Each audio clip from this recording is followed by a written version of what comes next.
انشاءاللہ العزیز آخری جو مقرر خطیب ہیں وہ شیخ عبدالصبور صاحب معاذ عمری حفظہ اللہ و تولیٰ ہیں۔ وہ انشاءاللہ مختصر آپ کے سامنے جو کچھ انہوں نے دیکھا ہے وہ تاثرات انشاءاللہ پیش کریں گے۔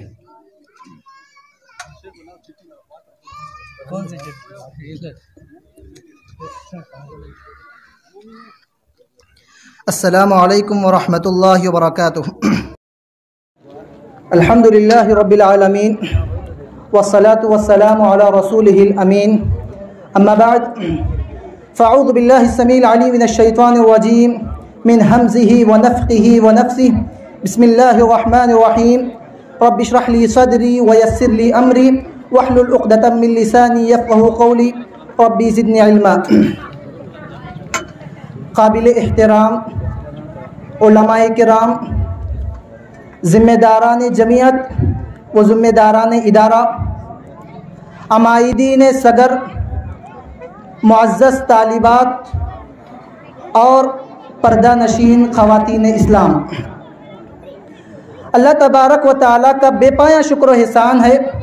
کہ اس کے خاص فضل و کرم سے میں اور آپ پچھلے تقریباً 2-2.5 گھنٹے سے زیادہ وقفے سے یہاں جمع ہیں اور قرآن و حدیث کی روشنی میں اس ادارہ دعوت الحق کے طلباء و طالبات سے بہت ساری باتیں ہم نے سیکھی، اور ان طالبات نے کیا کیا علمی مظاہرہ پیش کیا اس کے سلسلے میں ہم نے مہمان مقررین سے بہت سارے عمدہ تاثرات اور مخلصانہ مشورے بھی ہم نے سنے۔ میں بھی یہی کہنا چاہوں گا کہ الحمدللہ یہاں کی طالبات نے اور یہاں کے چھوٹے چھوٹے نونہالوں نے بہت ساری محنت کی اور اپنا تعلیمی مظاہرہ پیش کیا۔ اللہ تبارک و تعالیٰ انہیں اس کا جزائے خیر عطا فرمائے، اور ان کے پیچھے جنہوں نے محنت کی ہے اللہ تبارک و تعالیٰ انہیں بھی جزائے خیر عطا فرمائے، آمین ثم آمین۔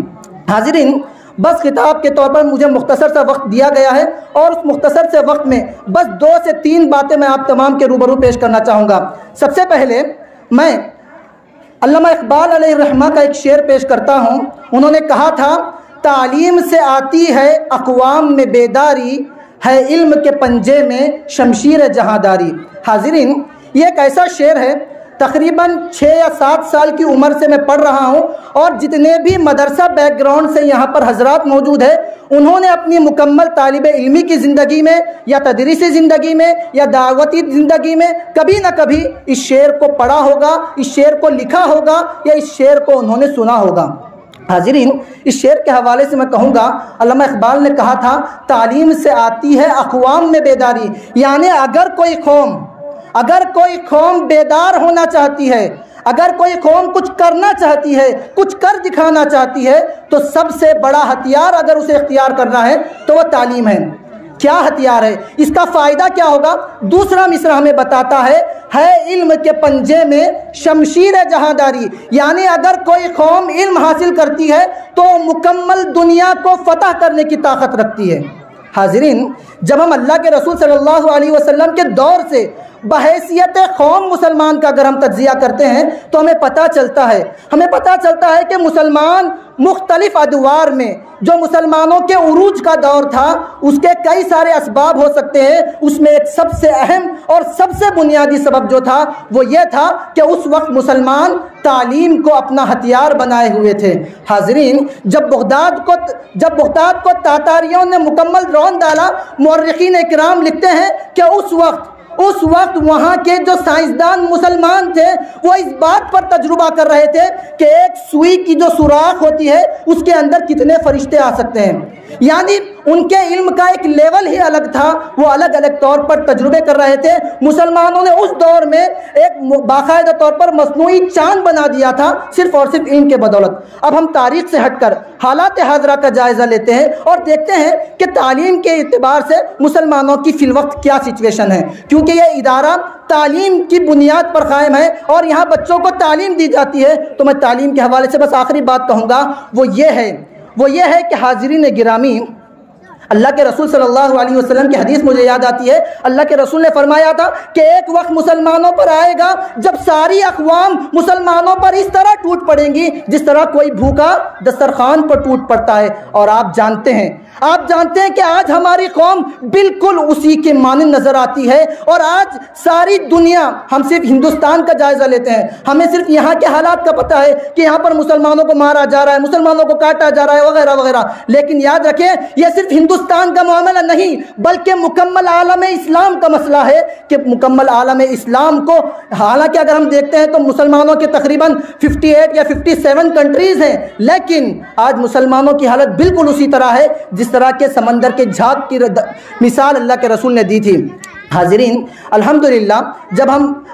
زمینی طور پر جائزہ لیتے ہیں تو مسلمانوں کے اندر جب بھی تعلیم کی بیداری آتی ہے تو کہیں نہ کہیں دشمن عناصر یہ چاہتے ہیں کہ اس بیداری کو ختم کریں۔ حاضرین، ابھی آپ تمام جانتے ہوں گے، اگر آپ کو حالات حاضرہ کا اندازہ ہے تو پچھلے 1-2 سال میں جب یہ بات میڈیا پر آئی کہ UPSC ایگزام میں سب سے زیادہ مسلمانوں کا جو لیول ہے وہ بڑھ رہا ہے، تو دشمن عناصر فوراً مکمل محاذ شروع کرتے ہیں اور یہ کوشش کرتے ہیں کہ یہ لوگ UPSC جہاد کر رہے ہیں، نعوذ باللہ من ذالک۔ حاضرین، جب ہم مسلم طالبات کے حوالے سے جائزہ لیتے ہیں، میں ایک رپورٹ بتا کر اپنی بات ختم کرتا ہوں، تقریباً وقت ہو رہا ہے،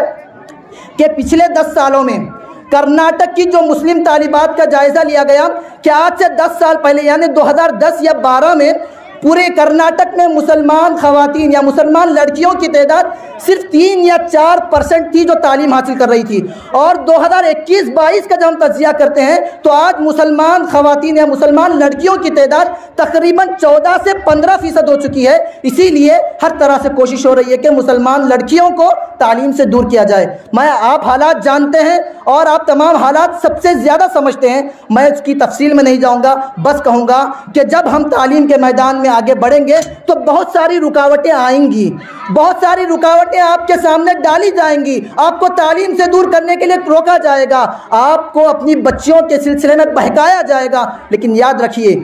رکھیے اللہ تبارک و تعالیٰ نے قرآن کریم میں واضح الفاظ میں فرمایا، قُلْ هَلْ يَسْتَوِي الَّذِينَ يَعْلَمُونَ وَالَّذِينَ لَا يَعْلَمُونَ، کہ جو انسان جاننے والا ہے اور جو انسان جاننے والا نہیں ہے وہ دونوں کبھی بھی برابر نہیں ہو سکتے۔ اگر آپ کو ایک مقام حاصل کرنا ہے، اگر آپ کو پوری دنیا پر حکومت کرنا ہے تو آپ کو اپنے مذہب کے ساتھ ساتھ اپنے دین کی، اپنے اسلام کی اور اپنے مذہب کی تعلیم کو ضروری طور پر حاصل کرنا ہے۔ اور یہ جو مدارس ہیں، یہ جو مکاتب ہیں، یہ آپ کے بچوں کے مستقبل کا پہلا زینہ ہے۔ اگر آپ اسی کو فراموش کریں گے تو مکمل عمارت آپ کی منہدم ہو سکتی ہے۔ تو لہٰذا جہاں کہیں بھی تعلیمی ادارے ہیں، جو اس طرح کے ادارے پنپ رہے ہیں اور مستقبل کے لیے ایک بہترین سرمایہ امت کا ثابت ہو سکتے ہیں، تو میں آپ تمام سے گزارش کروں گا کہ آپ تمام اس قسم کے اداروں کا تعاون کریں اور یہاں پر پڑھنے والے طلبہ و طالبات کی ہمت افزائی کریں اور کوشش کریں کہ ہم تمام کیا جو مستقبل یہاں پر بیٹھا ہوا ہے وہ پوری دنیا میں مذہب اسلام کی صحیح تعلیم پیش کر سکے۔ اللہ تبارک و تعالیٰ سے میں دعا کرتا ہوں کہ الہ العالمین ہم تمام کو مذہب اسلام کو سمجھنے اور اپنی بچوں کو دین اسلام کی تعلیم سے روشناس کرنے کی توفیق عنایت فرمائے، آمین یا رب العالمین۔ وآخر دعوانا ان الحمد للہ رب العالمین۔ السلام علیکم ورحمۃ اللہ۔